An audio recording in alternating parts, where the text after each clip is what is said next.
Bonjour à tous, donc nous sommes aujourd'hui dans le parc du château de Montpoupon en compagnie de Silver. Bonjour Silver. Bonjour Mathieu. Vous pouvez vous présenter et nous expliquer ce que vous êtes en train de faire aujourd'hui ici au château? Donc là au château aujourd'hui on est en train de poser des rucherons de biodiversité. Donc bien sûr Mathieu est là aussi pour me donner un petit coup de main parce qu'elles sont très très lourdes. Donc voilà on a posé nos ruches et après vers courant avril-mai normalement des colonies d'abeilles devraient intégrer ces nouvelles demeures. Voilà. Alors vous avez fait le choix de poser des ruches, on va dire qu'on n'a pas l'habitude de voir un peu partout. On va parler vraiment ici plus de ruches de biodiversité, comme vous avez dit, des ruches troncs. Oui. Quelle va être la différence avec la ruche classique qu'on va connaître carrée ou rectangulaire? Donc là, la différence est que l'abeille, quand on va mettre la colonie dedans, l'abeille va fabriquer de A à Z ses rayons de cire. Ensuite, elle va venir rentrer du nectar pour faire son miel. Et en même temps, il y aura des petites abeilles qui vont arriver, c'est-à-dire que la reine va commencer à pondre ses œufs.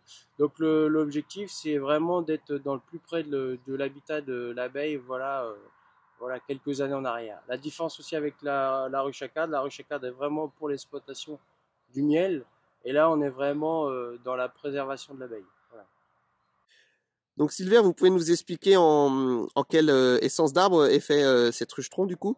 Donc la ruche-tronc, elle est faite en essence de châtaignier. D'accord, D'accord. Donc ces châtaigniers-là, la provenance exacte, c'est dans les environs de la région des Cévennes. d'accord, très Voilà. bien. Et dessus, vous avez posé, on va dire son chapeau, c'est C'est un toit fait avec du schiste, d'accord, très bien, qui est taillé dans une carrière.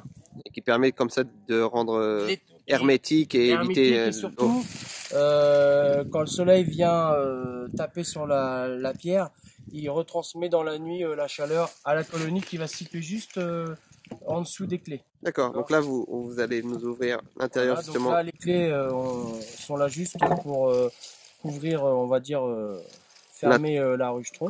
Et ensuite la colonie elle va venir se mettre à l'intérieur, elle va construire ses cires et elle va venir se poser, elle va venir sceller aussi ses cires pardon, sur les clés.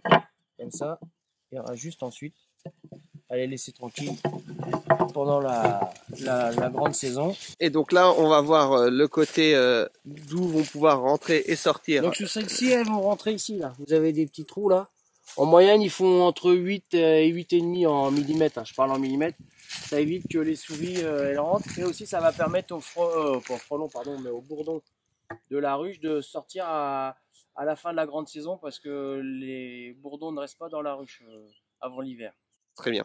Voilà. Donc on va dire le prochain épisode, ça va être l'arrivée des essaims courant avril. Voilà, c'est ça. Très bien. Exactement.